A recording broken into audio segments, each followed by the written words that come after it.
Magandang araw sa inyong lahat. Ako si Benchmark Yap, galing sa seksyon ng BOM 13 at ang aking napili na bagay na makakapagpakilala ng kultura ng aking pamayanan ay ang basketball. Bakit nga ba basketball ang aking napili? Napili ko ang basketball dahil ito ay hindi na mawawala sa kultura ng bawat Pilipino. Ang basketball ay hindi lang basta laro. Ang basketball ay buhay na para sa bawat Pilipino dito sa ating bansa. Ang basketball ay isang integral na bahagi ng kultura ng Pilipinas. Ito ay hindi lamang isang laro, kundi isang palabas ng pagkakaisa, talento, at puso ng mga Pilipino.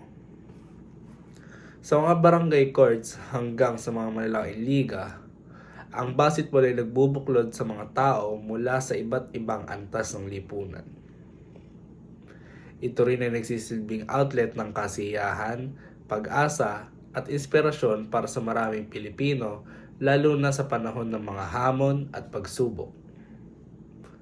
Ang mga pagtatanghal ng basketball tulad ng PBA at collegiate leagues tulad ng UAAP at NCAA ay nagbibigay ng pagkakataon para sa mga manlalaro na maging idolo at inspirasyon sa kanilang mga tagapagsubaybay.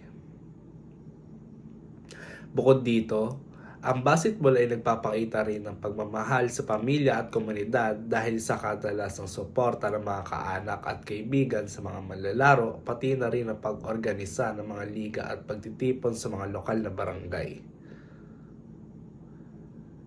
Sa dami ng mga tuntunin, ritual at mga kaugalian sa basketball sa Pilipinas, ito ay hindi lamang isang laro, kundi pagsasalarawan ng kultura ng bayan.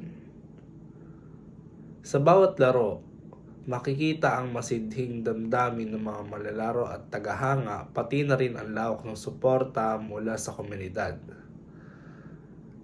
Maraming pagdiriwang tulad ng piyesta at pista ng bayan ang mga kaugnay sa basketball, kung saan ang mga paligsahan ay nagdala ng ligaya at kasiyahan sa mga tao.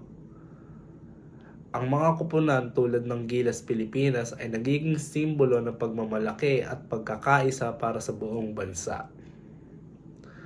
Sa huli, ang basketball sa Pilipinas ay nagpapakita ng kakayahan ng mga Pilipino na magkaisa sa kabila ng pagkakaiba at patuloy na nagbigay inspirasyon at pag-asa sa bawat isa sa pamamagitan ng laro. Sa kabuuan, ang basketball ay hindi lamang isang laro, kundi ito rin ay isang pahayag ng kultura, pagkakaisa at pagmamahal ng mga Pilipino sa isang napakahalagang aspeto ng kanilang buhay.